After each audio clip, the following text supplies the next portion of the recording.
O Revista Novo Tempo já está no ar. E no quadro Maranata de hoje, vamos para o Quênia, país da África Oriental. Por lá, na região chamada Ilirete, extremamente quente e seca, a Maranata levou água e mudou a realidade da população local.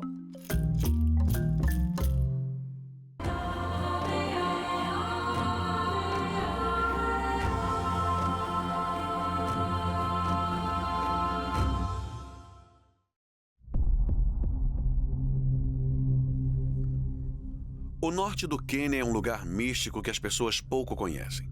As tribos são totalmente diferentes. O terreno é diferente.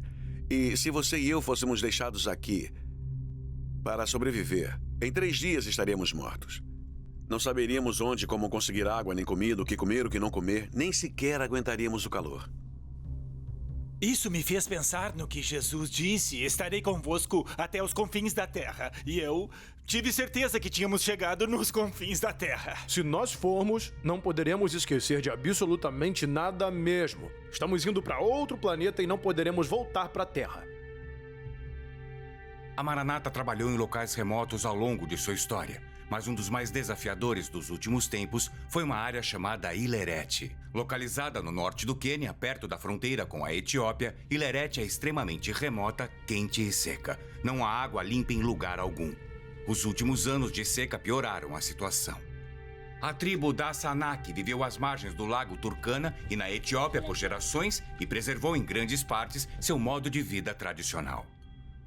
Embora longe da civilização moderna, esta região talvez seja conhecida no mundo por alguns importantes achados arqueológicos. Descobertas de ossos e crânios pré-históricos e de um fóssil considerado da primeira pegada humana fazem esta área ser considerada por alguns como o berço da humanidade. Os da Sanak que vivem aqui são pastores criadores de gado e se deslocam de um lugar para o outro à procura de água e comida para seus rebanhos. As temperaturas em Ilirete podem ultrapassar os 38 graus e atualmente, pelo que se sabe, não chove por mais de um ano. Embora a região tenha uma grande massa d'água, o lago Turkana ele é salgado e sujo. Por isso, as pessoas cavam em leitos secos de rios para encontrar bolsões de água que escoam da terra. Alguns desses buracos têm de 5 a 7 metros. A água que é retirada não é limpa, mas é tudo o que eles têm. Esta é Davo. Ela tem 15 anos e um filho. Seus dias são gastos retirando água desses buracos. Sofremos muito com a seca aqui. Alguns lugares onde plantávamos, perto da fronteira com a Etiópia, foram engolidos pelo lago. Sumiram. A gente teve que mudar para essa região aqui. Mas a seca acabou com quase tudo, porque fica muito tempo sem chover. É muito, muito difícil. A gente vê muito gado morto e muitas carcaças espalhadas por todo lugar. O dia de Dao começa cedo. A comida não é abundante aqui, então o dia começa com um chá. Depois de preparar a bebida para as crianças, ela sai de casa e faz a longa caminhada até o leito de um rio. A tarefa de coletar água costuma ser das mulheres e meninas da aldeia, que às vezes viajam em grupos por segurança. Dao e as outras mulheres descem por um buraco profundo, o que por si só já é um desafio. Felizmente, para Dao, o seu buraco tem uma poça d'água no fundo. Ela não vai precisar retirar areia para encontrar água. Infelizmente, a água está totalmente barrenta. Com o trabalho em equipe, elas levam jarros e recipientes para baixo e seu conteúdo pesado é içado para fora do buraco.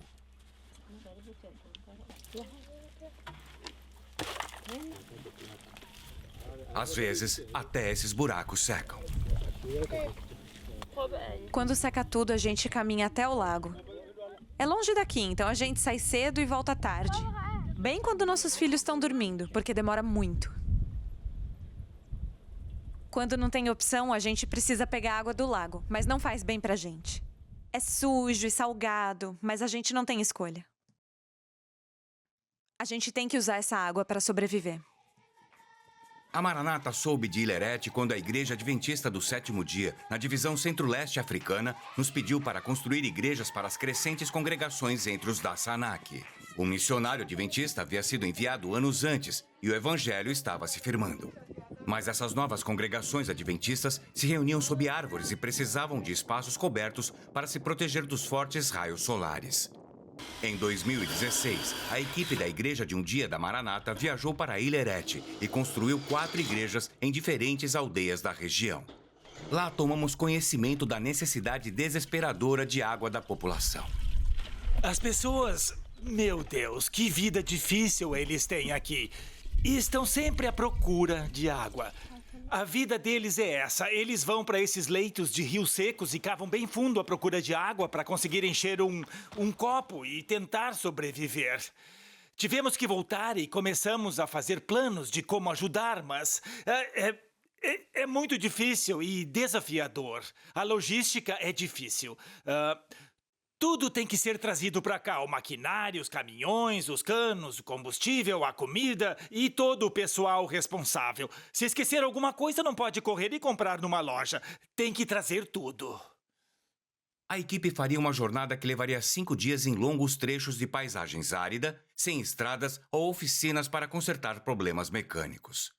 Toda a preparação foi assim, grande. Todo mundo foi designado para fazer uma função, por assim dizer. Cada um tinha a sua tarefa para tentar garantir que nada seria esquecido. Tivemos que trazer, pneus extras, tubos e válvulas extras. Tivemos que trazer mangueiras extras por causa do radiador ou dos radiadores. Tivemos que trazer fluido de arrefecimento. Tínhamos 8.000 litros de água no nosso caminhão, que transporta água. E também um tanque de 3.000 litros de diesel.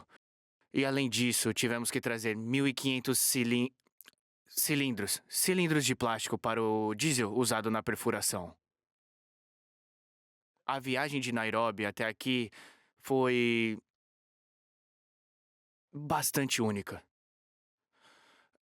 Foi um negócio alucinante que eu nunca vou esquecer. Durante 2 dias, o comboio viajou em estradas pavimentadas da sede da Maranata, perto da capital Nairobi, até a cidade de Marsabit. A partir daí, não havia mais estradas pavimentadas. E então, foi no dia seguinte, a partir dali, que a verdadeira viagem começou. O asfalto terminou e pegamos estradas complicadas. O que era outra dificuldade. Nós só podíamos andar a no máximo, digamos, uns 10 ou 20 quilômetros por hora. Era um comboio de 10 veículos, muita poeira, e foi muito desafiador. As temperaturas ficavam entre 40 e 42 graus. E, infelizmente, a maioria dos veículos não tinha ar-condicionado e nem ventilador. Só podíamos abrir as janelas. E só os veículos pequenos tinham ar-condicionado. Nosso caminhão não tinha. Então só podíamos abrir as janelas e o teto solar. E basicamente andar com o teto solar aberto. Para que entrasse um pouco de ar. Mas também entrava poeira. Não era um ar puro. A viagem eu marquei no odômetro. Foi de mais ou menos uns 1.000 quilômetros de distância. Mas pareceu que tinha sido uma viagem mais longa por causa das condições da estrada. O voluntário e apoiador da Maranata, John Thomas, cresceu no Quênia e foi diretor de uma escola secundária aqui. Ele acompanhou a equipe na viagem. Há desde areia e pedras vulcânicas que precisamos contornar, até peças mecânicas precisamos trocar, como mochilas de molas, articulação de direção, sistema de refrigeração nos caminhões e sistemas de combustíveis que precisaram de reparos. Foi uma aventura contínua de quanto poderíamos andar até termos que parar para fazer outro reparo, por conta da irregularidade das estradas. Houve lugares em que nós só víamos areia. Não havia estrada, nós tínhamos que fazer ela. Tivemos que remover espinhos e também pedras para que os caminhões passassem. Tínhamos que verificar se não havia pedaços de pedras nos pneus dos caminhões para não estourarem. Tivemos muitos desafios e tivemos que arrancar alguns arbustos cheios de espinhos. Se você não tiver paciência e não se dedicar à missão para a qual está indo, então você vai querer desistir. Antes de vir para o Ileret, tivemos que preparar nossas mentes para o que aconteceria. Nós já tínhamos previsto, digamos assim, que seria um período de dificuldade, sabe, pra gente. Seria um mês. Então, fosse lá o que aparecesse, estaríamos prontos para enfrentar.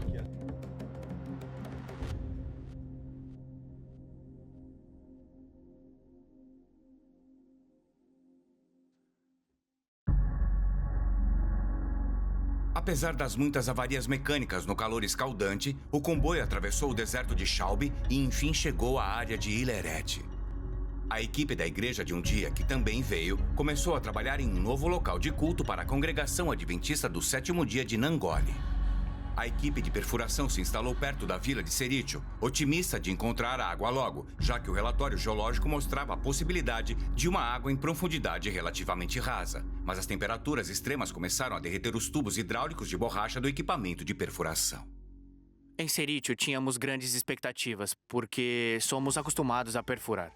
Mas, infelizmente, quando começamos a perfurar, o clima estava tão quente que foi impossível continuar durante o dia.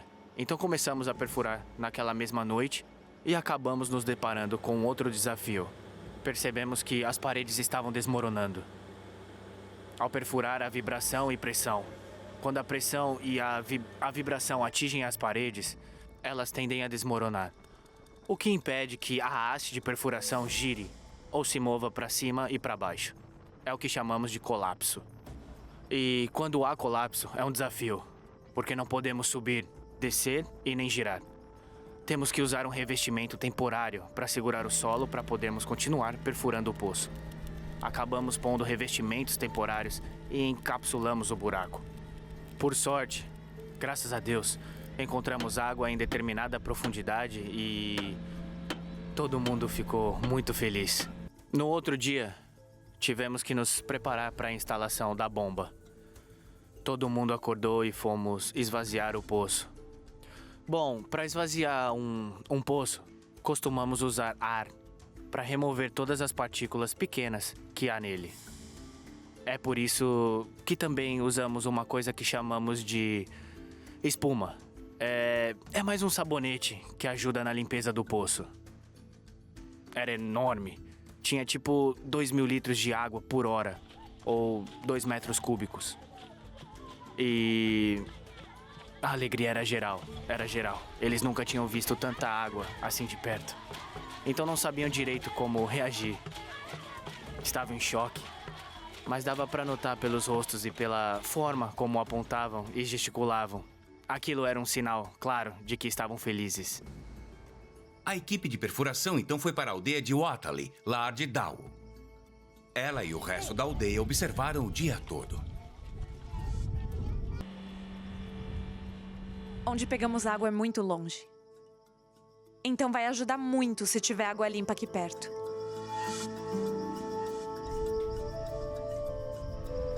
Vai me salvar muito tempo.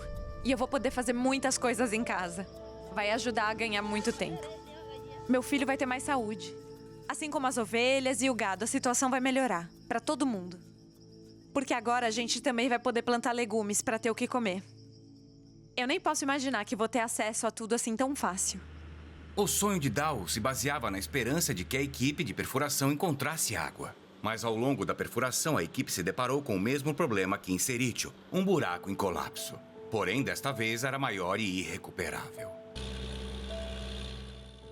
Esse foi o momento mais difícil, porque todo mundo se desmotivou. Fomos cavar um poço e não conseguimos água. Foi muito desanimador. Então voltamos para a igreja, sentamos e oramos a Deus.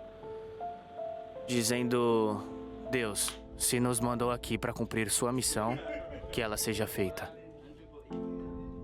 A decisão foi cavar um novo poço a cerca de 30 metros do inicial. Mais uma vez, ao longo da perfuração, a terra arenosa começou a desmoronar o buraco. Dessa vez, porém, a equipe teve o cuidado de inserir um revestimento para proteger o buraco. Mesmo assim, às 21 horas daquela noite, eles pararam sem encontrar água. Todos estavam desencorajados. Fizemos nosso culto noturno e oramos a Deus. Nós fomos para a cama, sabendo que não havia água. E acordamos cedo no outro dia. Tentamos esvaziar o poço, mas não havia nada. Nós pedimos para o escavador ir um pouco mais fundo para tentar achar alguma coisa para a comunidade, porque todo mundo estava olhando para a gente. E, felizmente, Deus respondeu nossa oração naquele poço. Conseguimos água e todo mundo gritava. Todo mundo estava feliz, porque, bom, enfim, havia água. A comunidade chegou e começou a gritar: agradecendo a Deus. Enfim, nós tínhamos o que beber. Até alguns trabalhadores da Maranata do Quênia choraram, porque aquilo foi uma resposta direta à oração. O primeiro poço era totalmente seco, só um buraco no chão. A decepção foi muito grande. Houve muitas orações. Até vi alguns trabalhadores na traseira de um caminhão, na sombra, orando, enquanto cavávamos o poço. Então nós vimos, espiritualmente e pela crença em Deus, que não era um empreendimento humano, mas um empreendimento de Deus. A terra é tão seca e as chuvas vêm em quantidade tão pequena que até o relatório geológico dizia que não sabiam de onde vinham os aquíferos, porque a estrutura geológica das camadas vulcânicas da base não favoreciam rios subterrâneos, e nós conseguimos ter sucesso. Então, alguma coisa tem que ter acontecido além da tecnologia humana para termos conseguido água nesse lugar tão seco. E foi um ápice de emoção incrível. Uma espécie de mistura de sentimentos ver a água sair daquele poço. Eu agradeço muito a toda a equipe da Maranata pelo que fizeram por mim e por toda a minha comunidade. Eu nem acredito. Nunca fizeram isso pela gente, sabe? Pois é, minha gente, algo tão essencial para a nossa vida, água. Jesus mesmo disse, eu sou a água da vida, tamanha a importância que ela tem para a gente. Ainda assim, aqui mesmo no Brasil, várias pessoas não têm saneamento básico ou acesso fácil à água. Por isso, a Igreja Adventista, por meio da Maranata e outros projetos também, realiza um trabalho voluntário importante de construção de poços como os que vimos agora.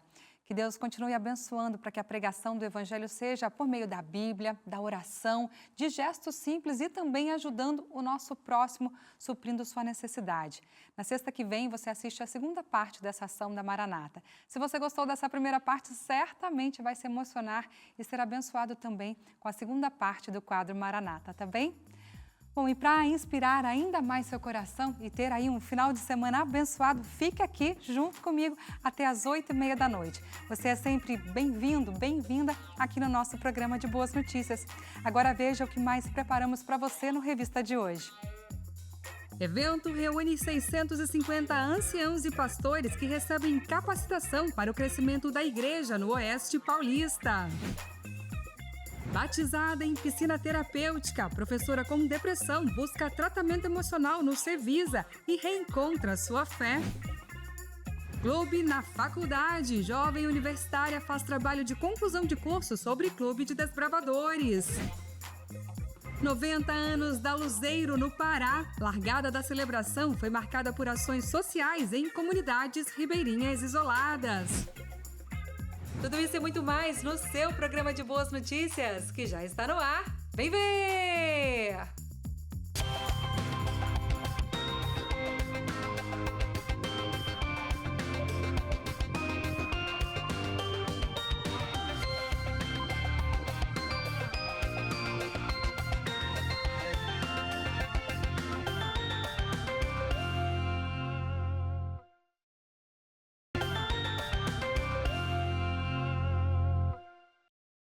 A chegada da primavera no Rio Grande do Sul trouxe também a celebração dos 50 anos do Colégio Adventista de Gravataí. O evento foi uma oportunidade para relembrar a história, celebrar as conquistas atuais e renovar as expectativas de um futuro promissor, com uma educação que transforma e abençoa gerações. A reportagem é da Cláudia Brito. O Colégio Adventista de Gravataí, no Rio Grande do Sul, celebrou seus 50 anos em setembro. Cerca de 2.000 pessoas participaram das comemorações que uniram ex-alunos, funcionários e a comunidade escolar, celebrando meio século de uma trajetória marcada pela educação cristã e a fé. Eu fiz o jardim, então a minha primeira escola foi essa escola. E a minha mãe era professora, a escola não era aqui, era do outro lado da igreja. E eu lembro da casinha, eu lembro da sala de aula. A minha ligação, principal ligação aqui com o Colégio de Gravataí, além de ter estudado aqui quando era pequena, né, foi quando eu voltei aqui em 2019, né, para trabalhar, fazer a entrevista, né, e eu lembro de pensar, tô em casa. Parece que aqui era a minha segunda casa. A educação adventista, ela é a base da minha família, ela faz parte da minha personalidade, ela faz parte do futuro da minha filha.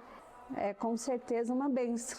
O auditório da escola recebeu convidados em 2 sessões para relembrar as conquistas da instituição. Em um final de semana, a comunidade escolar e ex-alunos participaram de exposições pedagógicas e reencontros emocionantes. O destaque foi o projeto bilíngue, que vem moldando a formação dos alunos com excelência. Além das atividades educativas, a celebração espiritual foi um dos momentos mais marcantes. 5 pessoas decidiram entregar suas vidas a Cristo através do batismo, resultado da influência da educação adventista. O pastor Jonathan Paz ressaltou a importância desses momentos para a missão da escola. Qual que é o propósito de nós estarmos aqui?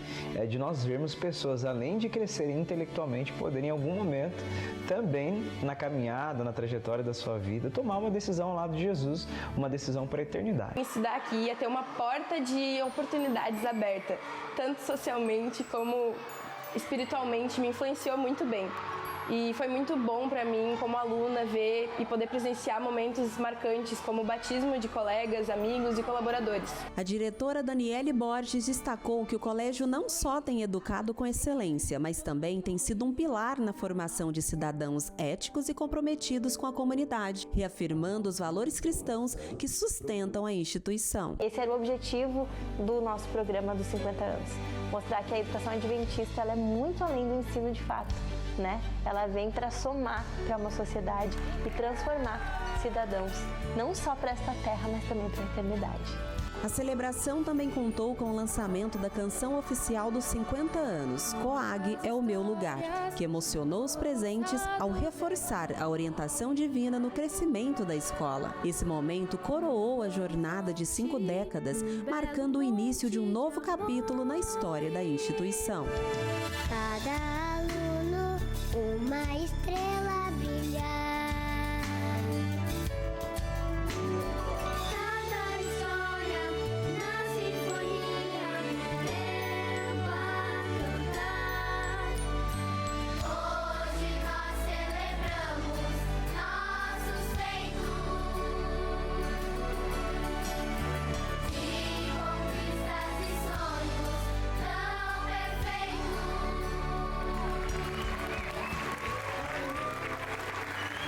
Emocionante esse coral, que lindo! Agora a gente vai direto para Goiôerê, interior do Paraná, onde a escola adventista mergulhou de cabeça na cultura nordestina. Uma noite de pura arte, música e poesia, tudo preparado pelos alunos. O nosso repórter Jackson França vai mostrar para a gente como foi essa noite literária nordestina, que foi, sem dúvida, arretada de boa. Olha só.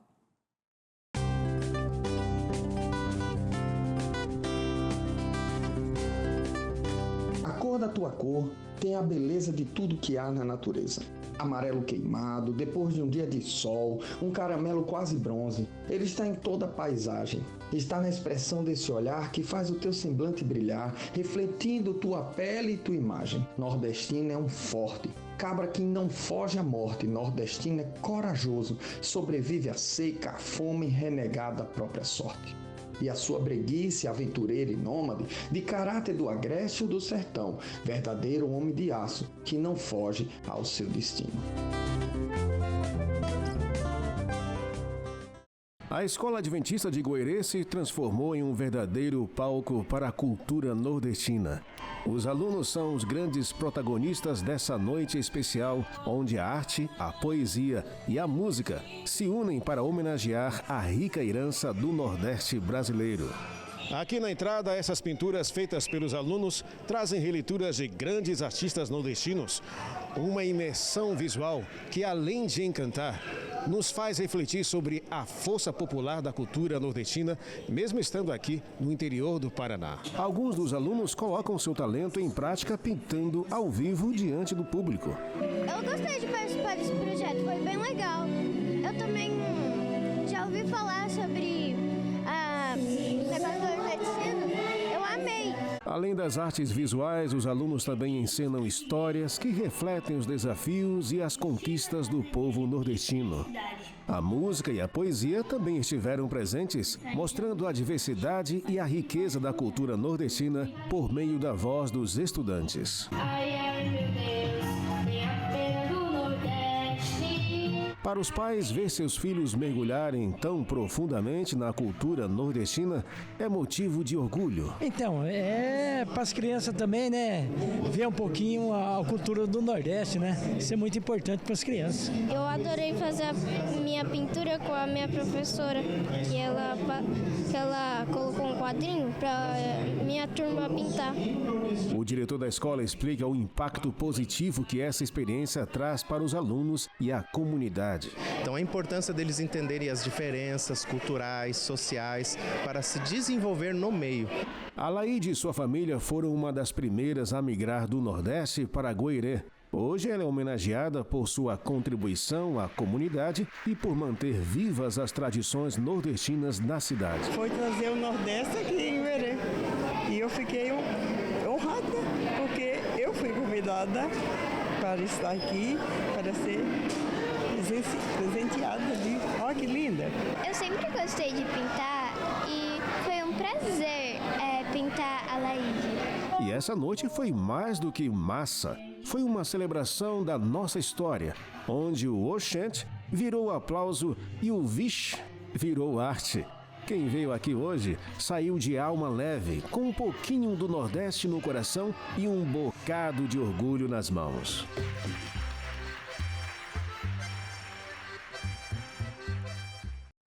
Hora de saber as novidades desta semana da Rádio Novo Tempo. William Vieira, boa noite para você.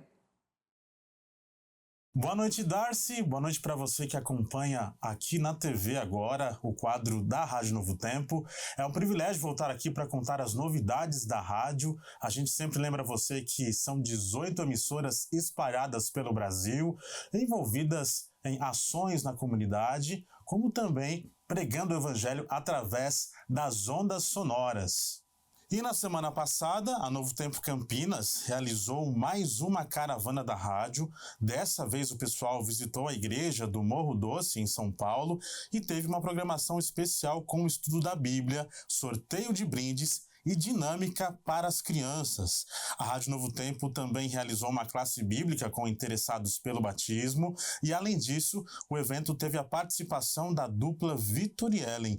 Inclusive, a música deles é sucesso aqui na programação da rádio. Outro destaque que a gente traz para você é que a Nuevo Tiempo, a nossa rede em espanhol para os países da América do Sul, realiza 10 dias de evangelismo em Cochabamba, na Bolívia. E todos os funcionários da rádio participam nesse momento dessa campanha de pregação do evangelho para milhares de pessoas. E na semana que vem eu trago mais detalhes para você sobre essa programação. E antes de ir embora, eu preciso convidar você para ouvir a rádio. Tem mensagens de esperança, músicas especiais e informações para você ficar sabendo o que acontece no Brasil e no mundo. E se por acaso onde você mora não tem Rádio Novo Tempo, baixe o aplicativo. Nesse momento está aparecendo um QR Code na tela e é só você apontar para ele para que você baixe esse aplicativo. Darcy, é com você. Obrigada, William. Gente, o período eleitoral está aí e com ele a oportunidade de nós exercermos a democracia e o direito ao voto. No Colégio Adventista no Capão Redondo, na zona sul de São Paulo, alunos do 3º ano do ensino médio estão vivenciando esse momento de cidadania de forma prática e inovadora. Nossa repórter Danúbia França traz o resultado dessa ação para a gente. No Colégio Adventista, no Capão Redondo, as eleições já começaram e os alunos assumem um papel de candidatos e discutem o futuro do país. Durante o debate, propostas são apresentadas com convicção e profissionalismo entre os participantes. As minhas propostas foram utilizar as parcerias público-privadas na saúde, que está em decadência, principalmente nas filas da saúde pública, e também na educação, para melhorar a qualidade de ensino e ampliar as escolhas dos cidadãos. Eu gosto muito de tecnologia. Eu vi que o nosso país não tem muito investimento assim dentro da tecnologia, da ciência. E o que era simulação acabou parecendo real. A experiência está sendo inovadora, fantástica. Eu acho que eu nunca imaginei participar de uma coisa assim e está sendo incrível. A iniciativa, que faz parte de um projeto com os alunos do 3º ano do ensino médio, envolveu toda a escola. Todos estão muito envolvidos e esses alunos têm aprendido não só participar, mas trabalhar em grupo, trabalhar em equipe, defender as suas ideias, respeitando ideias diferentes, e tem sido algo assim que tem beneficiado muito o crescimento do aluno em todos os aspectos. É uma nova metodologia que nós estamos trazendo para dentro da nossa unidade escolar. E nós conseguimos que os professores unir humanas, exatas e linguagem para trabalhar dentro do projeto. Além das atividades multidisciplinares de geografia e matemática, os estudantes produziram um podcast e um jornal interno durante as aulas de português. E toda semana eles me entregam o jornal, o relatório de quem fez o quê, de como foi a participação deles ali dentro do jornal. Um fato curioso é que na disciplina de História, o nome do professor e o tema do bimestre tem a ver justamente com o assunto das eleições. O conteúdo de História desse bimestre ele veio muito a calhar para o projeto das eleições, porque estamos falando, como pode ver aí, República, os governos populistas, né? Então estamos falando do governo de Dutra a João Goulart. E foi um período onde tivemos vários tipos de governo completamente diferentes uns dos outros. Pesquisei muito sobre a política hoje, antigamente, nas nossas aulas de história também, então foi um aprendizado sobre a nossa política. E dentro do que foi proposto, o Pedro se identificou com a produção do título de eleitor. E o título eu peguei porque eu acho uma parte muito legal, interessante ser mesário, e eu também quero ser mesário no futuro, mesário voluntário. E não demorou muito para ele realizar seu sonho e vivenciar essa experiência no dia tão esperado no colégio. Após toda a etapa do processo eleitoral realizado em sala de aula, os alunos puderam experimentar um momento de votação de maneira prática e realista. Com o título em mãos, chegou a hora deles irem às urnas e expressarem o seu direito e responsabilidade como verdadeiros cidadãos. Para mim é uma coisa gratificante, né? Saber que cada pessoa que vota pode sim mudar o futuro do seu país. E nós começamos nesse projeto com a escola. As pessoas que nós escolhemos podem também mudar nosso bom convívio, nosso desenvolvimento social aqui na escola. E é muito importante ter esse projeto nas escolas para que a gente possa crescer com esse senso já de quando eu crescer, quando eu tiver idade suficiente, eu vou saber votar e vou saber escolher um líder para a minha nação. E no silêncio da decisão, um simples toque carrega o poder da mudança. Esse momento nos lembra que cada voto conta e o futuro da democracia que começa hoje tem tudo a ver com a educação. O curso de Direito da Faculdade Adventista da Amazônia foi inaugurado este ano e realizou sua primeira semana jurídica para falar sobre a contribuição do curso para a Igreja, para a Amazônia e para o Brasil. O conhecimento jurídico é uma área muito relevante para a sociedade e para a Igreja. Faz 20 anos que a Igreja autorizou o primeiro curso de Direito nas instituições adventistas de educação superior. E foi uma experiência incrível porque o curso se transformou num centro de influência. Então, formando não só a equipe que trabalha para nós, para a igreja, mas temos 184 advogados. Grande parte dessa equipe é formada por pessoas que estudaram nas nossas instituições e acaba sendo um centro de influência, porque nós mandamos juízes, delegados, promotores, advogados, técnicos da área judiciária, para todo lugar vai ter alguém que teve a influência, o contato com a igreja através do curso de Direito. E, obviamente, as pessoas que atuam na área jurídica são pessoas que estão sempre influenciando também na sociedade. Para nós, é um centro de influência e uma alegria poder fazer parte. Às vezes, vou no curso de Direito aqui na FAFAM também. Para reforçar a contribuição dos cursos de Direito, foi realizada a Semana Jurídica na Faculdade Adventista da Amazônia. O objetivo foi aproximar profissionais que já atuam no ramo jurídico dos alunos do curso de Direito da FAAMA. Para isso, foram convidados representantes jurídicos da Igreja Adventista na América do Sul e no norte do Brasil, líderes do Executivo Municipal, da Ordem dos Advogados do Brasil, subseção de Marituba, da Universidade Federal do Pará e líderes jurídicos que atuam na Rede Adventista de Saúde. Ficamos muito felizes também porque nós marcamos esse momento com uma semana inspiradora para os nossos alunos. Nós tivemos as autoridades conhecendo conhecendo também o nosso curso. Dessa forma, nós acreditamos que estamos representando bem a Igreja Adventista nesse curso, que é o único curso de direito na região norte brasileira. Os números mostram que a advocacia no Brasil é jovem. 52% dos inscritos na OAB têm menos de 10 anos de carreira. Portanto, uma formação com excelência faz a diferença na profissão. A prática e a teoria, elas são essenciais para que haja um curso com bastante qualidade. Unindo ensino, pesquisa e extensão, o curso de Direito da FAAMA fortalece o ensino prático na parceria com a Rede Adventista de Saúde. A Adventist Health ganha porque nós vamos estar já olhando para os futuros advogados que podem estar junto com a igreja, trabalhando junto conosco na área da saúde, que é tão complexa no Brasil, cheia de normas, às vezes conflitantes. E a FAAMA também ganha, porque assim a gente consegue trazer know-how, conhecimento de um tema tão importante para dentro da faculdade. Só temos a ganhar as duas áreas. Hora da sua boa notícia por aqui. Para participar é bem simples, é só você enviar a sua mensagem para o número 12981352908, que é o nosso WhatsApp. Vamos ver aqui na tela quem participa com a gente? Maria Eduarda de Brejões, na Bahia. Oi, Darcy, tudo bem? Tudo bem, graças a Deus. Eu gosto muito do programa e estou ligadinha desde o Vem Ver. Um beijo para você, Deus te abençoe, tudo de bom, viu? Luísa Pereira de Andradas, Minas Gerais. Oi, Darcy, feliz sábado. Quero compartilhar com vocês uma grande realização.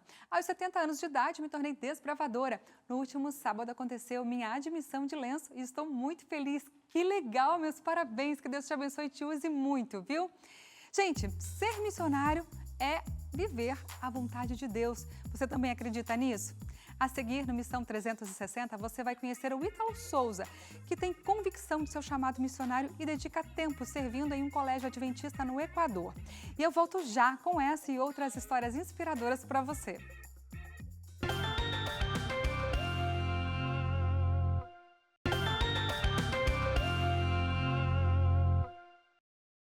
No Missão 360 de hoje, você vai conhecer a história do Ítalo Souza. Ele é um pastor adventista que decidiu sair do Brasil para servir em um colégio adventista do Equador. Apesar das dificuldades enfrentadas, ele sabe da missão que tem de servir a Deus da melhor forma possível.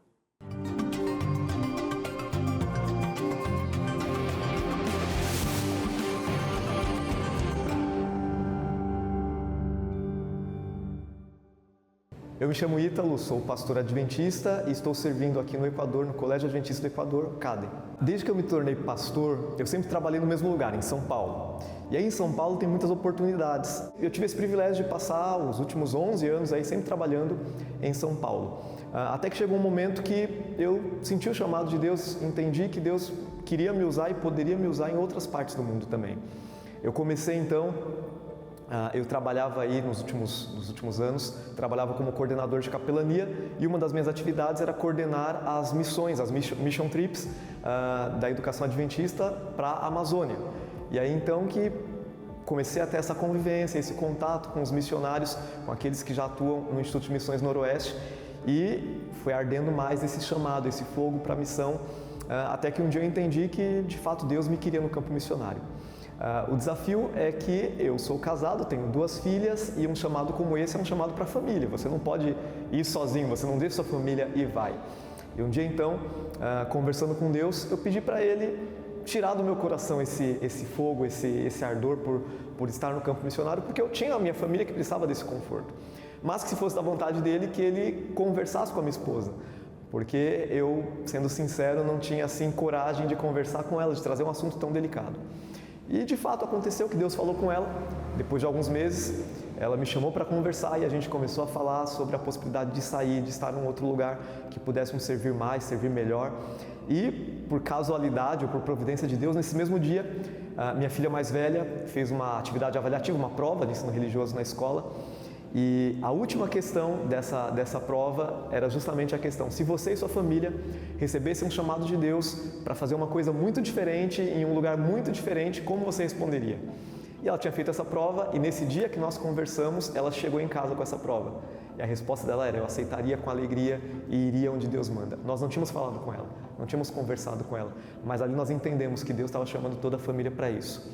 Daí para frente, busquei a administração do meu campo, com bastante oração, um pouco de medo também, mas buscamos ali para expressar nosso desejo de servir no campo missionário. E Deus foi conduzindo tudo de uma maneira muito bonita, até que, depois de alguns meses, entendemos que viríamos para o Equador servir aqui. Existe hoje um plano da divisão sul-americana para apoiar alguns países, dentre eles aqui o Equador, a União Equatoriana. E aí eu vim para cá como obreiro interunião e hoje tenho esse privilégio de servir aqui como capelão. O Equador, a Igreja Adventista, ela existe, ela está até certo ponto consolidada, mas é uma igreja muito carente de recursos financeiros, de recursos humanos, inclusive. Então, de alguma forma, a gente tem a possibilidade de abençoar esse campo com recurso humano, com o trabalho, com a nossa presença aqui.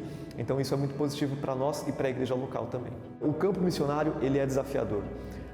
E aí eu acredito de fato que é para gente como a gente de verdade, de carne e osso, mas é para gente que entende o chamado de Deus.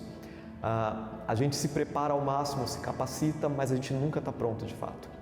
E para mim isso é bom, porque ensina a gente a depender de Deus. Então, de tudo, eu entendo que o missionário ele precisa de disposição, disponibilidade. Ele está disponível, ele não está pronto, ele não sabe de tudo, ele não tem todas as respostas, mas ele tem disponibilidade. E com essa disponibilidade ele vai, e Deus vai conduzindo, e Deus vai ensinando a gente que a gente depende dele, que a gente precisa dele. A gente encontra aqui, como em todas as partes, na educação adventista, você tem um público muito grande de não adventistas. Aqui no CADE não é diferente. Nós temos adventistas, mas a grande maioria não é adventista. E precisam ser evangelizados, têm que ser alcançados. E aí entra a figura do capelão. E eu estou aqui, tenho essa visão muito clara de que estou aqui para, de alguma forma, alcançá-los. E alcançá-los usando os métodos de Cristo, mas também alcançá-los por meio de classes bíblicas, por meio de estudos bíblicos, a visitação, o que naturalmente nós já fazemos no Brasil, mas que não é tão forte aqui. Então essa troca também é importante, para que de alguma maneira a instituição entenda que é possível sim fazer mais. É possível ter classes bíblicas, é possível dar estudos bíblicos, é possível convidar ao batismo, apelar os corações ao batismo. Então isso acaba de alguma maneira sendo importante pelo recurso que é enviado, mas também pela experiência que é trocada. A gente percebe que às vezes precisa de um pouco mais de atitude no convite, no chamado para a pregação do Evangelho de fato. E nisso a gente pode contribuir um pouco, então a gente espera avançar nesse sentido. A gente espera passar 5 anos aqui, então os próximos quase 5 anos, 4 anos e alguns meses. E nesse período a gente acredita que possa de alguma maneira contribuir, trazendo um pouco mais de vida, ajudando as pessoas a compreenderem seu lugar também. Eu entendo que eu preciso estar aqui nesse momento. E se Deus vai me conduzir depois para outra parte, se vou alcançar ou não, chegar na janela 1040, eu entendo que é um processo e que Deus está me preparando aqui. Então eu entendo que Deus, de fato, tinha esse plano. E isso tranquiliza meu coração e me enche de felicidade. Quando eu vejo as minhas filhas falando em espanhol, correndo por aí, fazendo amigos, falando de Jesus para outras pessoas, quando a gente saiu para entregar livro missionário e elas ali também, a minha esposa envolvida, eu não podia estar mais feliz. Então, o campo missionário ele tem desafios. O campo missionário dá medo às vezes, mas a felicidade que a gente sente enquanto está aqui, sabendo que está debaixo da vontade de Deus, não tem igual. Ser um missionário é viver a vontade de Deus. Ser um missionário é depender de Deus. Você pode ser missionário onde você estiver. E isso para mim foi importante entender também. Às vezes, quando nós saímos do nosso país, nós somos criticados por sair do país. Eu tive familiares que disseram, tem trabalho aqui no Brasil, você está bem aqui, tem um monte de coisa para fazer. Mas Deus ele chama alguns para sair. Não chama todos. E não porque são melhores ou piores, Deus tem chamados diferentes para cada um. E eu entendi que ser um missionário é carregar, portar, transportar a mensagem de Deus para quem está perto de você, onde Deus espera que você esteja. Jesus deixou tudo lá no céu e veio para cá. O que eu deixei no Brasil, o que eu deixei em São Paulo foi muito, mas não chega nem perto do que Jesus deixou. Para mim não existe outra possibilidade que não ser um missionário. Se eu não sou um missionário, eu não estou vivendo o que Deus espera de mim, então eu preciso ser um. No cumprimento da missão, sem dúvida alguma, a plataforma educacional se apresenta como uma das bases principais para o desenvolvimento de verdadeiros discípulos do Mestre. A educação cristã trata dos ensinos de Cristo aqui nas Escrituras. Ela é essencial na formação de verdadeiros discípulos por Mestre. Em realidade, foi assim que Jesus ministrava aos seus discípulos.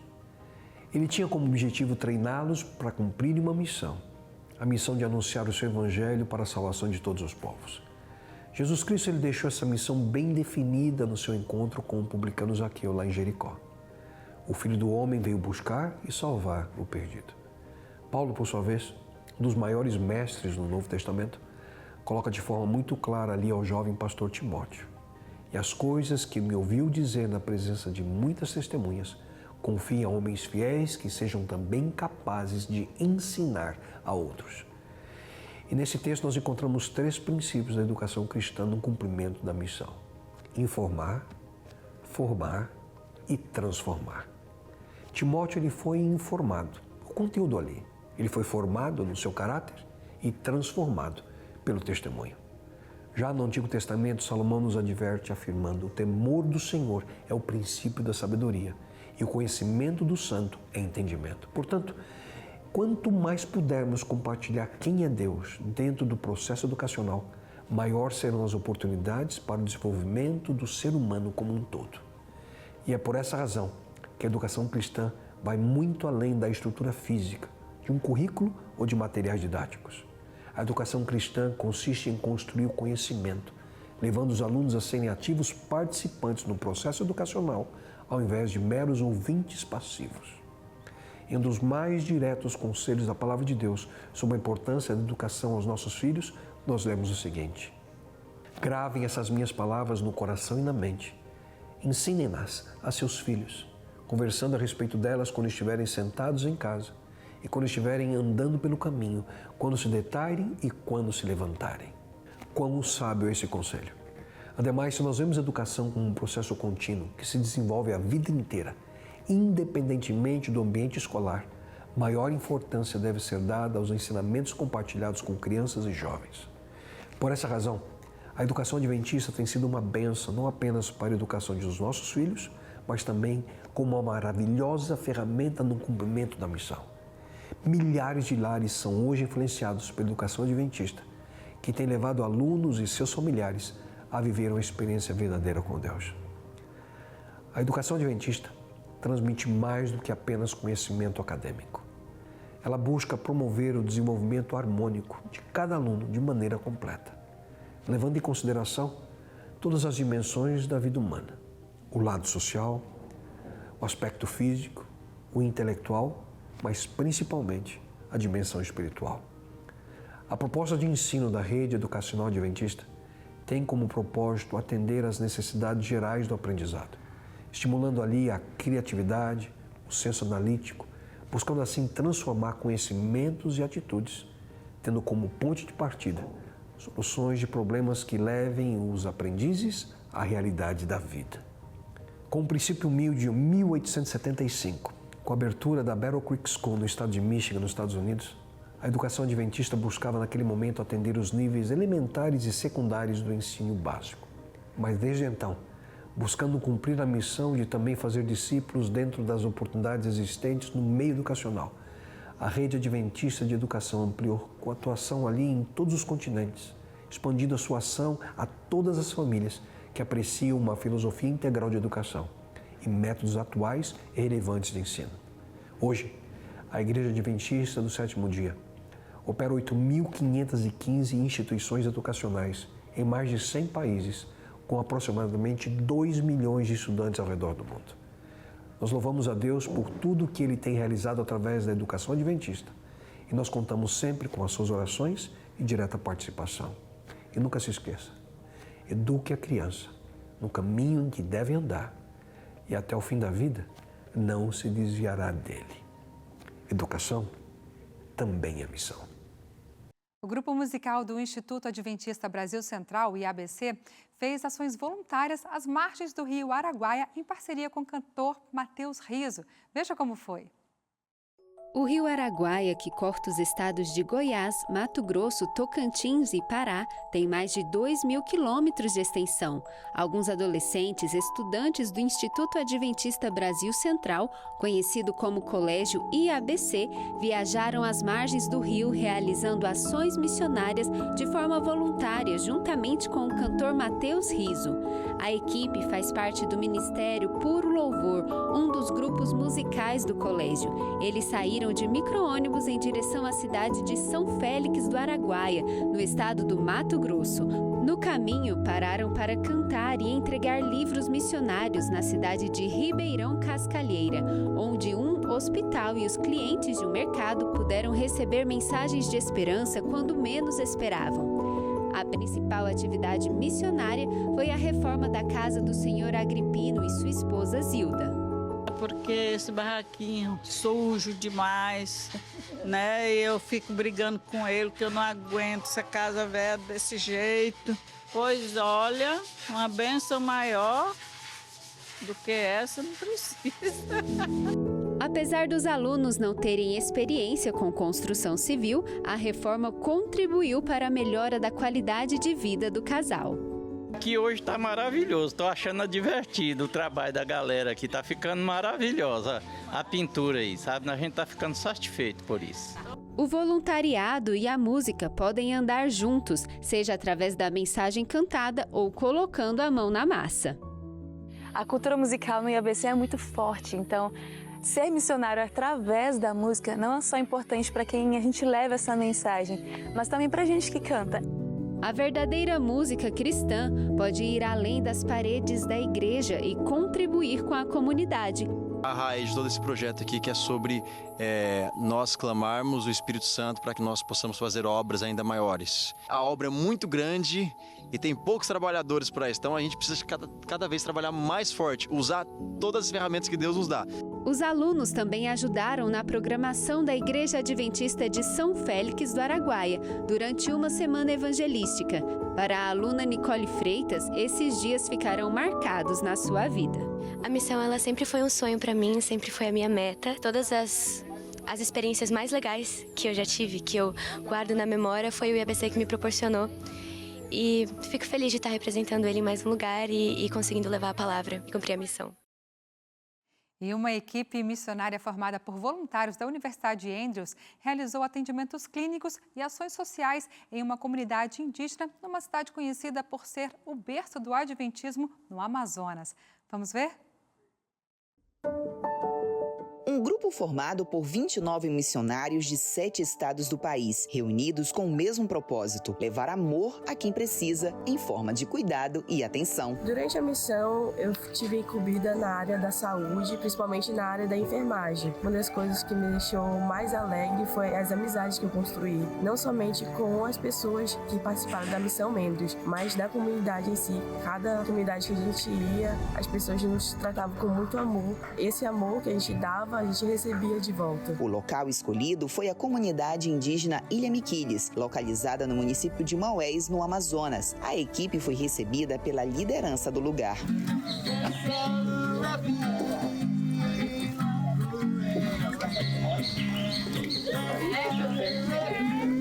A Missão Andrews ofereceu durante 10 dias atendimentos médicos, odontológicos, psicológicos, além de palestras para adultos, adolescentes e jovens sobre o uso de drogas, orientação educacional e relacionamento familiar.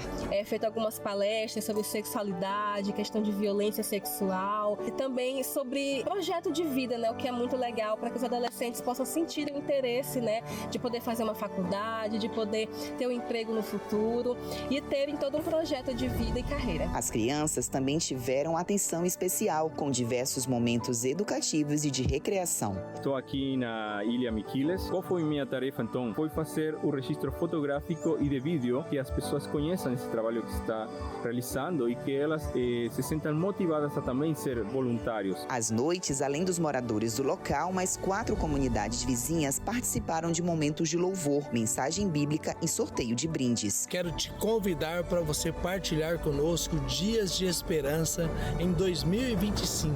Todo o trabalho realizado contribuiu para a inauguração da base missionária na Ilha Miquiles e a decisão pelo batismo. A Missão Andrews acontece todos os anos e você pode participar. Saiba mais informações no perfil @Missão Andrews. Hora de interação com você aí de casa é a sua boa notícia aqui na tela do Revista. Solta aí, Ediane de Gurupá, Pará. Oi, boa noite, Darcy. Minha boa notícia é que no último final de semana tivemos terceira edição da Campal do Distrito de Gurupá, no Baquiá. Pela graça de Deus, foi uma bênção. Manda um abraço para minha mãe, Valdirene. Valdirene, um abraço grande para você. Deus te abençoe. Um abraço para toda a família, viu? Carla de Campinas, São Paulo. Oi, Darcy, minha boa notícia é a minha família. Esses são os meus filhos, o melhor tesouro que Deus me deu. Luiz Otávio e Felipe são bênçãos de Deus na minha vida. Glórias a Deus, um abraço para toda a família aí. Deus continue abençoando vocês. E a seguir, as comemorações de 90 anos da passagem da Luzeiro no Pará. A largada da celebração foi marcada por ações sociais em comunidades ribeirinhas isoladas. E evento no Oeste Paulista reuniu 650 líderes de igreja e pastores para receberem capacitação para o crescimento da igreja. Eu volto bem rapidinho, fica aqui com a gente.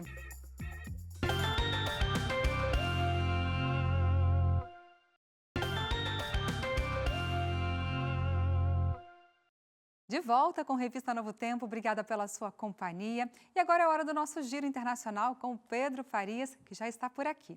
Feliz sábado, Pedro. Feliz sábado, Darcy. Feliz sábado também para você de casa aqui que nos acompanha. Mais um dia, mais um sábado falando sobre notícias da igreja, né, o que a igreja tem feito no mundo. A gente fala da Europa, da Ásia, né, da América, mas hoje a gente vai falar primeiro de uma ilha bem remota e bem isolada do planeta. Quero começar falando dessa ilha, Darcy. Legal. Você já ouviu falar da Ilha de Páscoa? Já ouvi falar. Viu?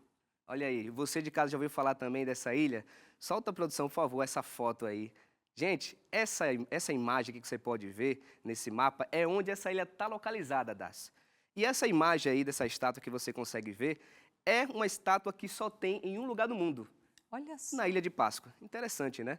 Agora, esse lugar, ele é bem isolado, é bem remoto. Ele fica a 3.700 quilômetros da costa do Chile, no meio do Pacífico. Agora, é interessante que lá, nessa ilha, tem cerca de 8.000 habitantes apenas. Ou seja, a sua cidade, você que está nos acompanhando, deve ter muito mais gente do que nessa ilha. É um lugar bem pequeno, essa Ilha de Páscoa. Mas uma coisa interessante, lá tem essas estátuas, lá é um lugar que tem gente, mas lá também tem, sabe o que, Darcy? O quê? Desbravador. Ah, não é possível. Quem diria, né? Sério? Um local remoto desse aí no meio do Pacífico. E, gente, lá tem desbravador, tem aventureiros também. E no ano de 2007, mais de 100 líderes de desbravadores foram para essa ilha, construíram a igreja adventista. E a partir dessas igrejas se espalhou o adventismo, surgiram clubes de aventureiros e desbravadores também. E olha só, nas imagens é possível ver todo mundo junto aí, né? E nessa imagem aí do clube, né, de desbravadores, tem cerca de 60 nativos nessa ilha, nessa comunidade, né? Vale lembrar,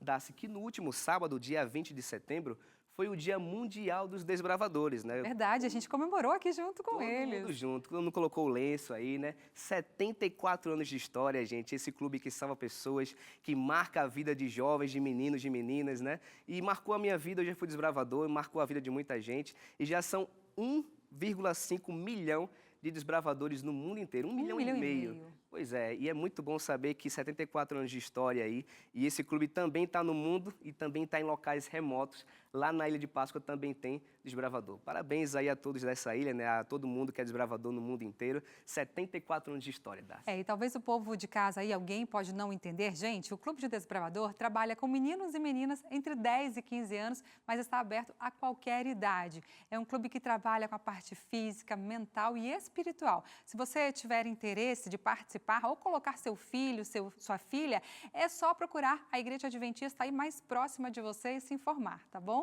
Pois é, Darcy, eu já fui desbravador, recomendo, melhor época da minha vida. Então, se você é pai, aproveite, coloque seu filho no clube que vale muito a pena. Se ele tiver energia, ele vai gastar, com certeza. Verdade, com certeza, gasta muito. Bom, e a gente costuma abordar muito aqui no Revista sobre como a ciência e a fé podem caminhar juntas. E tem uma notícia muito interessante vindo da Bolívia sobre isso, não é isso, Pedro? Conta tudo pra gente. Aqui do lado, Bolívia, gente, olha só, um grupo de pesquisadores criacionistas está investigando fósseis de dinossauros na Bolívia. Um assunto incrível, né? Dinossauros, né? Saber como foi o início, né, da formação dessa terra. E para você entender melhor essa ideia, lá eles encontraram fósseis que podem nos contar sobre a história do planeta e também como essa história se encaixa na perspectiva bíblica da criação. Eles estão estudando uma área chamada Vale dos Dinossauros. Lá, eles encontraram pegadas, ossos fossilizados, e a equipe, que é formada por cientistas e especialistas criacionistas, acredita que essas descobertas podem fornecer evidências sobre a coexistência dos dinossauros com os humanos e também o grande dilúvio que foi descrito na Bíblia. Isso é incrível, né, Darcy? É incrível ver como a pesquisa científica pode ser um caminho para reafirmar a nossa fé. E como esses estudos foram conduzidos, Pedro? Eu vou tentar explicar aqui para você, mais ou menos. Essa equipe, ela utiliza técnicas modernas de arqueologia e paleontologia. Só explicando aqui para o pessoal de casa, a arqueologia estuda evidências da escrita até hoje, paleontologia da escrita para trás. Isso inclui os dinossauros. Então, respeitando aí métodos científicos, esse diferencial, eles interpretam os dados à luz da Bíblia, buscando uma harmonização entre ciência e a fé. Além disso, todo esse trabalho ele é feito em parceria com comunidades locais, que também geram um impacto positivo social e econômico na região, Darcy. Legal, muito bom saber que a pesquisa científica também pode ser uma ferramenta para promover o bem e a esperança. Pedro, queria agradecer muito a sua participação aqui. Obrigada. Obrigado, Darcy. Feliz sábado para você. Feliz sábado para você também. Bom, gente, e nós vamos agora chamar o pastor Williams Costa Júnior, porque ele vai contar as novidades do programa ANN de amanhã. Pastor, olá, tudo bem? Olá, Darcy, amigos e amigas do Revista Novo Tempo. Veja agora os destaques dessa semana daquilo que os adventistas têm realizado em diferentes partes do mundo. Na Sérvia, o Concílio Europeu reúne mais de 1000 pastores para revitalizar a paixão pelo ministério.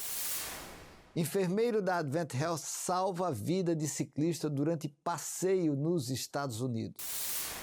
Universidade Adventista do Chile inova com um projeto pioneiro em agricultura e energia solar. Chefe do crime na Colômbia surpreende ao proteger escola adventista. Essas são algumas das histórias da Igreja Adventista do Sétimo Dia ao redor do mundo.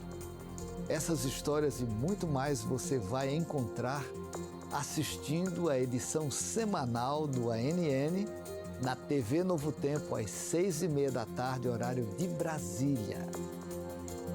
Eu espero você amanhã para juntos vermos as bênçãos e as maravilhas da obra de Deus ao redor de todo o globo. Deus abençoe você e sua família e um abraço. Deus te abençoe também, pastor. Até amanhã. De volta ao Brasil agora, vamos até o Pará. Há 9 décadas, a lancha Luzeiro iluminava as comunidades ribeirinhas do estado paraense. Hoje, essa história de fé e solidariedade ganha um novo capítulo com a Luzeiro 31. Nossa equipe acompanha de perto essa emocionante ação social que faz a diferença na vida de quem vive nas margens do rio Xingu. Acompanhe junto comigo.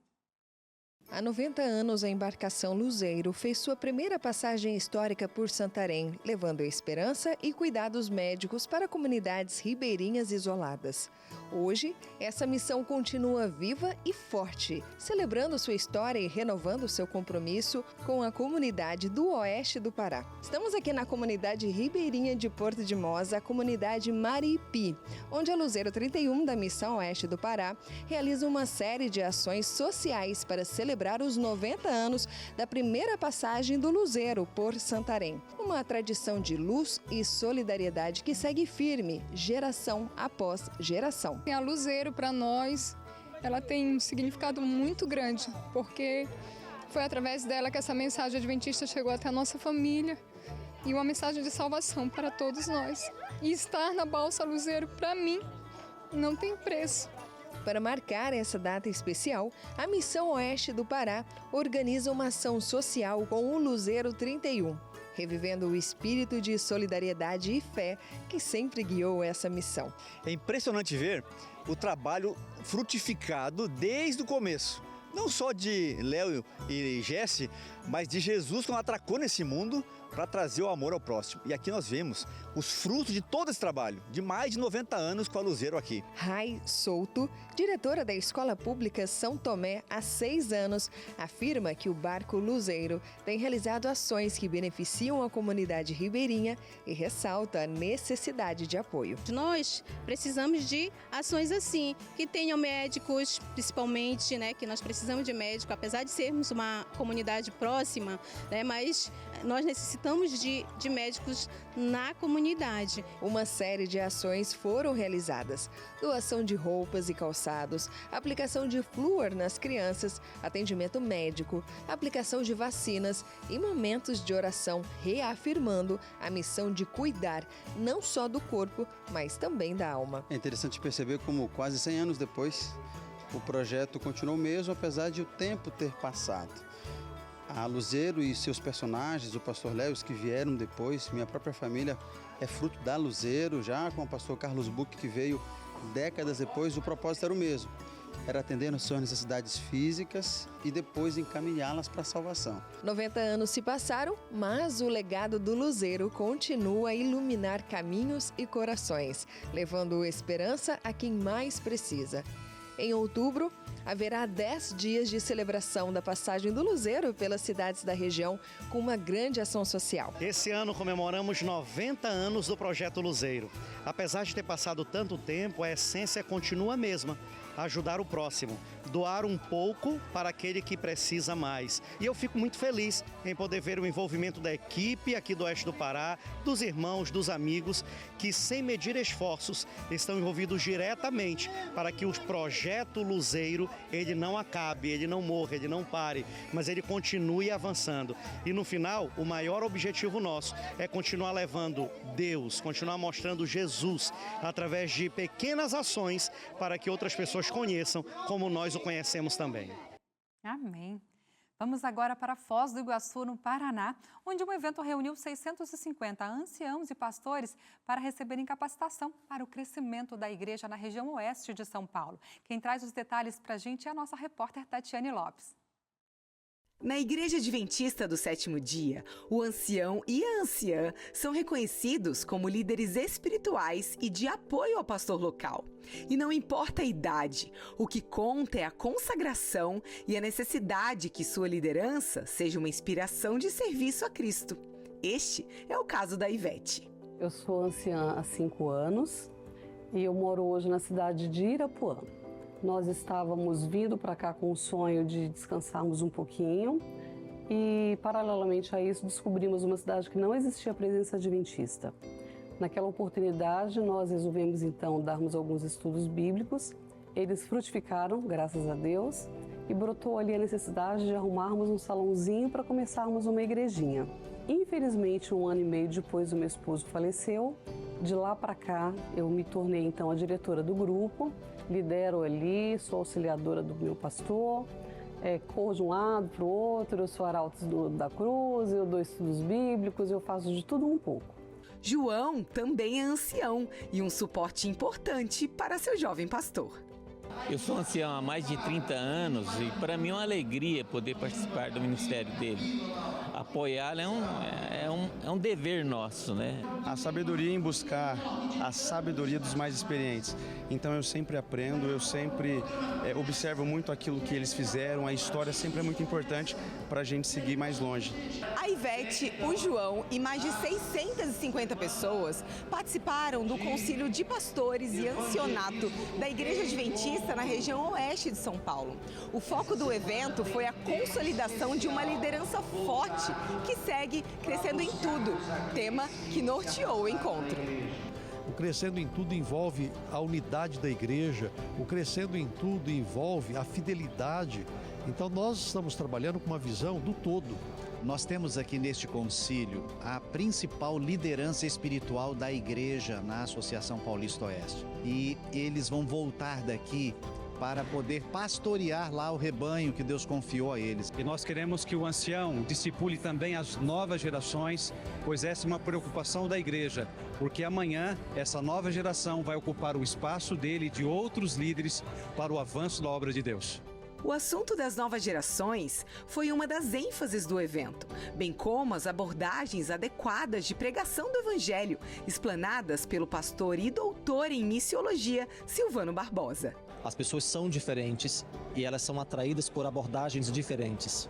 E todas essas abordagens podem ser muito úteis a Deus. Elas são válidas quando utilizadas dentro dos parâmetros da revelação.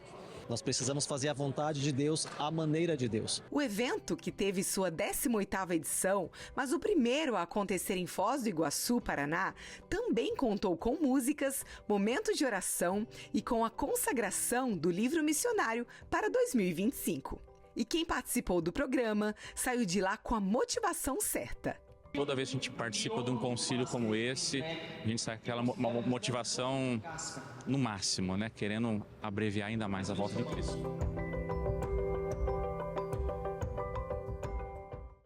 O Clube de Aventureiros é um programa da Igreja Adventista que visa a proteção e ao desenvolvimento humano e espiritual das crianças. E na região metropolitana de Salvador, elas puderam vivenciar isso de forma especial e com muita diversão. Dá só uma olhada. Ser aventureiro é motivo de muita alegria e nos dias 1 e 8 de setembro, crianças de 6 a 9 anos da região metropolitana de Salvador puderam sentir isso na prática. Cerca de 2.800 crianças foram reunidas para viver o Aventure Day, um dia dedicado a atividades recreativas, celebrar a família e fortalecer a fé dos pequenos. Um dia inteiro para se divertir.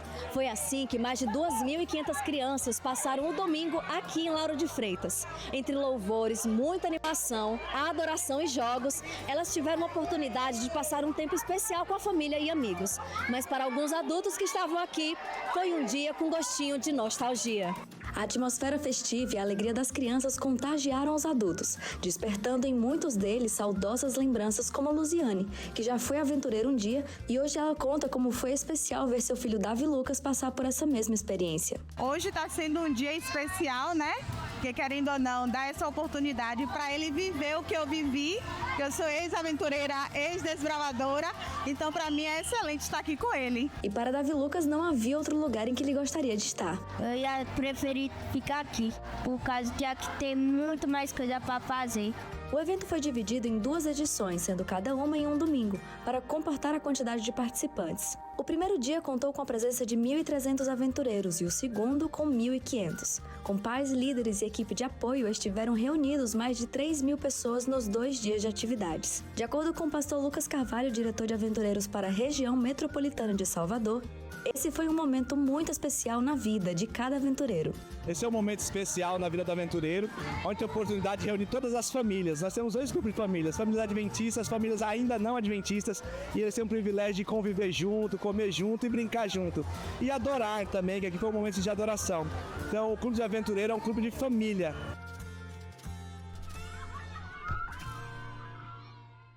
Que diversão!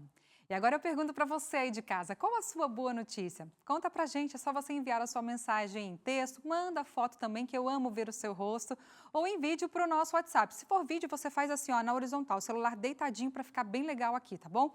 Nosso número de WhatsApp é o 12 98135 2908. Já deixa registrado aí, sempre que você tiver uma boa notícia, manda para cá que eu mostro aqui na tela. Cecília, do Rio de Janeiro. Feliz sábado, Darcy. A minha boa notícia é que minha neta Giovana vai para São Paulo na semana que vem competir na ginástica olímpica.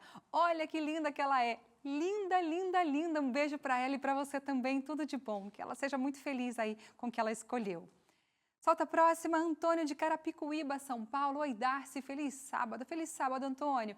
Eu e minha família estamos sempre acompanhando o Revista Novo Tempo. Eu fico muito feliz pela companhia de vocês. Um beijo grande para toda a família.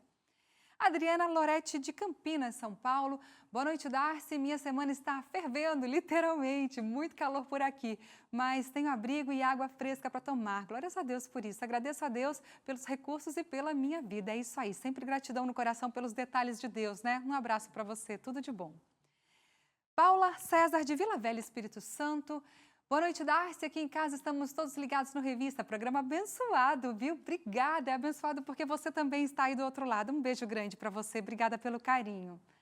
Duda Lima, de Igarapé Grande, Maranhão. Boa noite, Darcy. Minha boa notícia é que nossa pequena Annalise já completou 2 meses de vida. Nossa família é muito grata a Deus por este presente. Que legal, um beijo grande para você, para a Annalise, para toda a família, viu?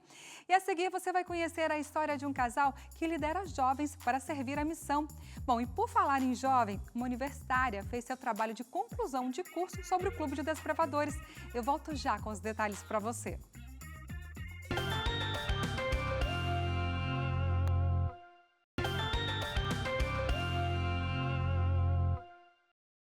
No Fé em Ação de amanhã, vamos conhecer a história de 2 médicos que poderiam viver confortavelmente em seus consultórios, mas decidiram levar seu atendimento para o mundo. Durante os últimos 4 anos, Renato Araújo foi presidente da Federação dos Empreendedores Adventistas do Brasil. Esteve à frente das decisões que apoiaram muitas pessoas e projetos. Fez crescer a influência da fé em todo o Brasil e até fora do país. O Renato não fez isso sozinho. Sua esposa, Flávia, abraçou a missão e juntos expandiram ainda mais o alcance da federação. Eles ficam muito bem de roupa social à frente das reuniões administrativas, mas preferem estar de avental, muitas vezes a muitos quilômetros de casa, fazendo atendimentos médicos gratuitos. Seus corações pertencem à missão. E a Bárbara traz mais informações para a gente. Boa noite, Bárbara. Oi, Darcy, boa noite para você e também para todos no estúdio do Revista. Uma boa noite para você que me acompanha de casa. No Fé em Ação desta semana, vamos homenagear um casal que tem a missão e a fé no coração. Renato Araújo foi presidente executivo da fé nos últimos 4 anos. Sérgio vai conversar com ele e com a sua esposa Flávia sobre toda essa dedicação e amor à fé que gerou muito crescimento. Então, o grande resultado foi que a gente conseguiu triplicar o número de núcleos da fé no Brasil. Eu sempre me inspiro no espírito missionário de vocês, uma vida dedicada à missão. Quanto mais pessoas estiverem engajadas nessa missão de levar o evangelho a todo mundo, mais rápido ele vai voltar. Então, que Deus toque no seu coração, para que esse dia chegue logo. André Aural nos traz mais notícias e ações apoiadas pela fé. Sábado, às 9h30 da noite, já temos um encontro marcado. Eu te vejo no Fé em Ação. Doenças emocionais necessitam de um tratamento que vá além da medicação, que cuide do corpo como um todo, pensando na saúde física, emocional e espiritual. O Cevisa, Centro de Vida Saudável da Igreja Adventista, que fica aqui no interior de São Paulo, tem aplicado esses princípios aos tratamentos de seus pacientes e tem tido resultados surpreendentes. Olha só. O conceito de medicina integrativa está em alta nos dias de hoje. Traz para dentro dos protocolos de saúde o ser humano como protagonista, onde o paciente, longe de receber o tratamento passivamente, participa da manutenção de sua saúde. O Cevisa é um spa médico que atende de maneira integrativa. Mas seu grande diferencial está no atendimento personalizado, porque ele parte do estado de saúde inicial do paciente e trata da sua saúde física, emocional e espiritual. É importante porque o paciente ele precisa perceber que ele é um sistema. Ele não é só físico ou emocional ou espiritual. Ele tem que estar congruente, ou seja, esse movimento precisa funcionar de um modo em conjunto, integrativamente. E daí faz diferença para a saúde do paciente? Total.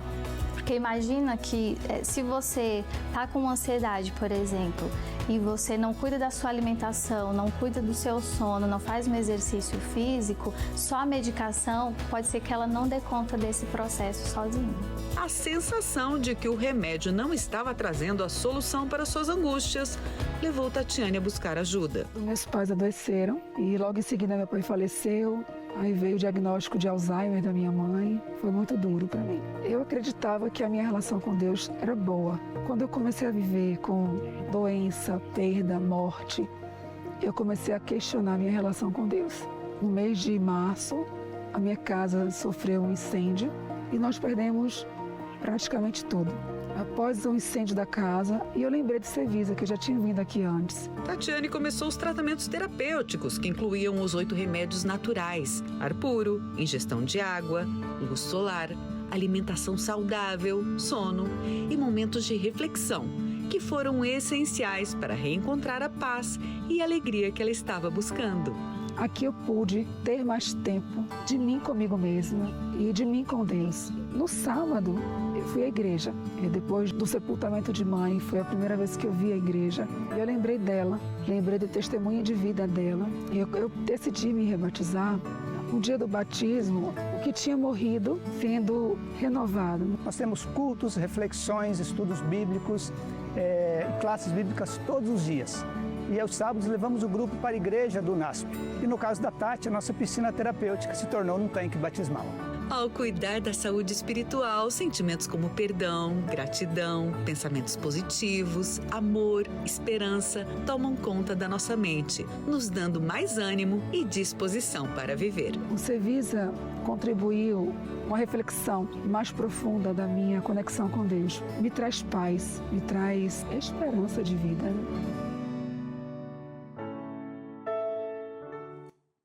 Guiar jovens no caminho de Cristo é uma responsabilidade muito grande. Por isso, agora você vai conhecer o trabalho de um líder jovem adventista por meio da história do Bernardo e da Vitória. Esse casal superou dificuldades e hoje lidera jovens para servir a missão. Vamos ver?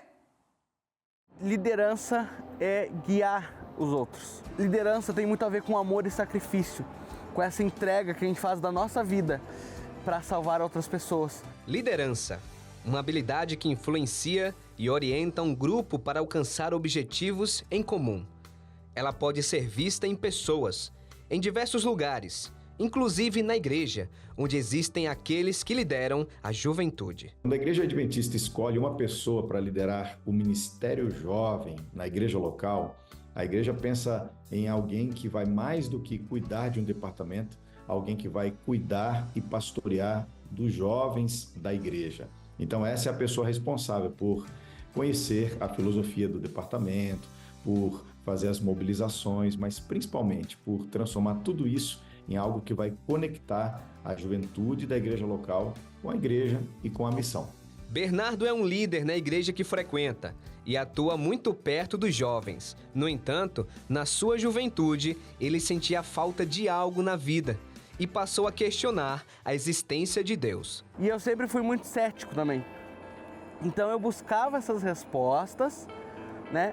E acabei conhecendo a igreja dessa forma através da educação adventista. E através disso e da escola, eu comecei a fazer missões. Missões de curto prazo. Eu fui para o Tocantins, eu fui para o Paraguai, eu fui para o Peru. Fiz missões nesses lugares e eu me apaixonei pela missão. A minha história com o Ministério Jovem foi um pouco mais adiante. Foi a partir dali dos 16, 17 anos que eu comecei a ter mais interesse, por causa também do Clube de Desbravador. Através da Missão Caleb abriu as portas e eu me apaixonei. Vitória e Bernardo seguiram um caminho parecido, o Ministério Jovem Adventista, onde se capacitaram para serem líderes de jovens. Uma tarefa que não é simples, requer preparo e dedicação, cumprindo alguns requisitos. Primeiro, que ele conheça os jovens da igreja. Quantos são, quem são, estão na universidade, estão namorando, que ele conheça os jovens. Segundo, que ele proteja os jovens. Terceiro, que ele movimente os jovens. Quarto, que ele envolva os jovens na missão. E quinto, que ele organize as celebrações mais bonitas da igreja. É isso que a igreja espera de um líder de jovens. E o Ministério Jovem é missão. A essência do Ministério Jovem é o ID. Então eu comecei a viver isso e eu comecei a me envolver, comecei a ajudar, comecei a ser professor, passar lição. E nisso eu comecei a estudar mais, me capacitar mais, me investir em líder jovem em 2020. Unidos pelo amor ao Ministério Jovem e ao propósito de servir a Deus, Bernardo e Vitória se casaram e foram viver no Rio Grande do Sul. Porém, tiveram que interromper o trabalho voluntário como líderes de jovens, depois de perderem tudo na tragédia que assolou o estado gaúcho. O bairro começou a alagar. Na realidade, assim, a gente não esperava que isso acontecesse, porque aconteceu do nada. Algumas bombas da cidade foram desligadas, o bairro encheu em meia hora. Então, começou a alagar tudo muito rápido e não deu tempo da gente salvar nada. Então nós perdemos tudo. Nós perdemos eletrodomésticos, livros, a gente tinha muitos livros que a gente gostava de ler. Nossos uniformes de líder jovem a gente perdeu. As blusas da igreja, ela salvou pouquíssimas. Eu também salvei nenhuma. Eu vou te dizer que eu sempre fui muito apegada assim aos meus livros, sabe? Os meus livros eu acho que é uma das coisas que mais me doeu. Além de toda essa perda, Vitória também ficou sem emprego. Com a economia do estado quebrada, o casal precisou de ajuda. E ela veio dos jovens adventistas envolvidos com ajuda humanitária. A igreja ajudou muita gente com questão de alimentação, de roupas. Sempre esteve ali presente desde o início, sabe? Mas é isso aí, a gente aceitou o que aconteceu e estamos buscando força para recuperar, para se reconstruir. E a ajuda ao casal não foi à toa. Ela faz parte do propósito do Ministério Jovem da Igreja Adventista, que é salvar do pecado e guiar as pessoas pelo serviço. A igreja está dando para essa pessoa jovens para pastorear e cuidar. Eu acho que o principal papel que o líder de jovens desempenha na vida da igreja é ser essa mão que vai alcançar, que vai abraçar e que vai envolver os jovens, não apenas com as coisas da igreja, mas vai aproximá-los de Deus, porque esse é o propósito da existência do Ministério Jovem. E é com esse mesmo propósito e confiança em Deus que o casal Bernardo e Vitória tem a esperança de um recomeço. A gente tem fé em Deus, fé que Deus vai nos manter, nos fortalecer e vai nos dar o caminho para a gente reconstruir a nossa vida. E graças a Deus, correndo daqui, correndo ali, com a ajuda dos nossos anciões da igreja, do Fábio, da Isabel, dos nossos jovens nos ajudaram financeiramente, a gente conseguiu pagar os valores do ônibus e conseguimos estar aqui hoje. Bernardo e Vitória ganharam a passagem e a inscrição para a mega convenção jovem Maranata, que reuniu cerca de 20 mil jovens no estádio Mané Garrincha, em Brasília. As experiências que o casal adquiriu na sua jornada fortaleceram ainda mais a vontade de servir e guiar outros jovens. Ser líder jovem é ser uma fonte de inspiração. As pessoas olham pra gente e elas querem ver uma forma de exemplo, um guia. E aí a gente tem que ser esse guia. Liderança é guiar os outros. Liderança tem muito a ver com amor e sacrifício, com essa entrega que a gente faz da nossa vida para salvar outras pessoas, para que um dia nós possamos ver Jesus voltar. Maranata! O Senhor logo vem. E a gente continua falando da relevância do jovem. Eu quero compartilhar com você agora a história da Ruth Esther, uma jovem universitária que resolveu fazer o seu trabalho de conclusão de curso sobre o Clube de Desbravadores da Igreja Adventista. O resultado foi uma aprovação e testemunho.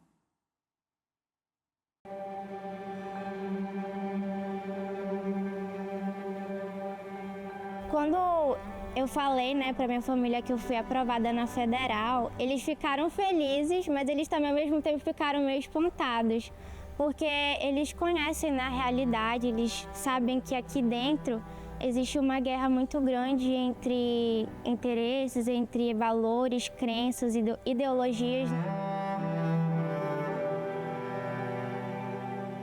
Tudo começou em 2020, quando eu terminei o ensino médio e aí eu fui aprovada no vestibular, passei no Enem, para estudar aqui. Começou as aulas em março, a gente teve uma semana de aula e a pandemia começou. Depois de 2 anos, praticamente no período remoto, a gente voltou para o presencial.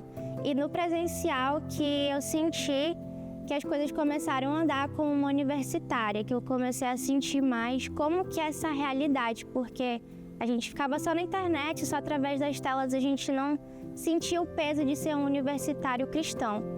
E um dos desafios que eu vi foi essa questão, esse conflito de crenças. Quando você entra aqui, você tem que ser firme naquilo que você acredita, porque senão, infelizmente, você pode se perder no meio do caminho e acabar se frustrando. Tudo começou, acho que em julho, agosto de 2023, quando a gente começou a se matricular para a matéria de trabalho de conclusão de curso. Fiquei pensando, será que eu vou num tema convencional, vou numa área financeira, de gestão de pessoas, pego alguma empresa qualquer aqui do distrito, ou eu tento inovar, que a gente também estudava muito sobre inovação na faculdade, que o administrador, ele tem que buscar inovar, ele tem que fazer algo diferente no meio que ele está. E aí eu comecei a orar a Deus, Senhor, me ajuda porque eu quero fazer uma coisa bacana, eu quero apresentar algo útil para a sociedade. E aí, num certo dia, eu comecei a sentir no meu coração, acredito que foi o Espírito Santo que tocou no meu coração e veio assim na cabeça, desbravadores, desbravadores, desbravadores. E aí, juntou o útil ao agradável, porque ano passado também eu comecei o meu cartão de líder de desbravadores. Porque na parte de gestão de pessoas a gente também estuda sobre liderança. Então, perfeito, juntei administração, liderança e o clube de desbravadores. Sobre o tema eu já imaginava, porque a gente vê no olho dela que ela ama, né? Sobre os desbravadores, ela ama ser líder, ela ama estar à frente, ela ama representar a igreja dela. Assim, ela escolheu o tema certo, ela acolheu esse tema. O tema em si não foi a surpresa, né? O tema liderança e competências de liderança. Agora, achei interessante o foco que ela deu. Competências de liderança voltadas para o clube de desbravadores. Então, ela tinha essa facilidade de acesso ao clube de desbravadores e uniu o útil ao agradável. Eu preciso fazer uma pesquisa de campo. Escolhi um tema com o qual eu tenho afinidade, interesse, um tema que me desperta, que é atraente para mim. E eu tenho um local onde essa pesquisa pode ser aplicada, então foi a compatibilidade, né? Compatibilidade perfeita. E aí, conforme eu ia escrevendo, ela também aprendendo sobre o Ministério de Desbravadores. O trabalho dela foi muito bem avaliado pela banca. Ela teve uma das maiores notas do grupo que eu orientei. E foi interessante porque o trabalho dela chamou a atenção da banca não só pelo tema e pela condução da pesquisa, mas especialmente pelo local da pesquisa. Foi algo atípico nos trabalhos de defesa de TCC. Gerou bastante interesse da banca em conhecer um pouco mais aquela organização. Ela tem muita chance de ser uma administradora bem-sucedida, pelo histórico que foi observado ao longo do curso. Quando chegou a hora de colar grau, foi um mix de emoções, foi muita alegria, eu fiquei muito grata a Deus, eu lembrei dos meus amigos do ensino médio, da faculdade, e também fez com que eu não desistisse da minha fé, que para mim é o mais importante que um diploma, porque a salvação vale mais do que todos os tesouros aqui da terra. Deus colocou na minha mente o meu propósito de estar aqui um dia. E quando isso se concretizou de fato, eu percebi que Deus tinha um propósito para mim aqui dentro. E o principal, por Ele ter me incentivado e estado ao meu lado durante toda essa caminhada. Emocionante. Que testemunho, né? A história da Ruth demonstra o quanto Deus pode nos usar em todo e qualquer contexto e nos fazer um testemunho vivo da sua obra. Lindo demais. Parabéns, Ruth, por escolher ser uma serva a serviço do Senhor até na sua faculdade, viu? Que testemunho. E com essa história inspiradora, eu me despeço. Mas a gente se encontra novamente na segunda-feira às 7 da noite. Um ótimo fim de semana para você. Fica com Deus. Até lá. Tchau, tchau.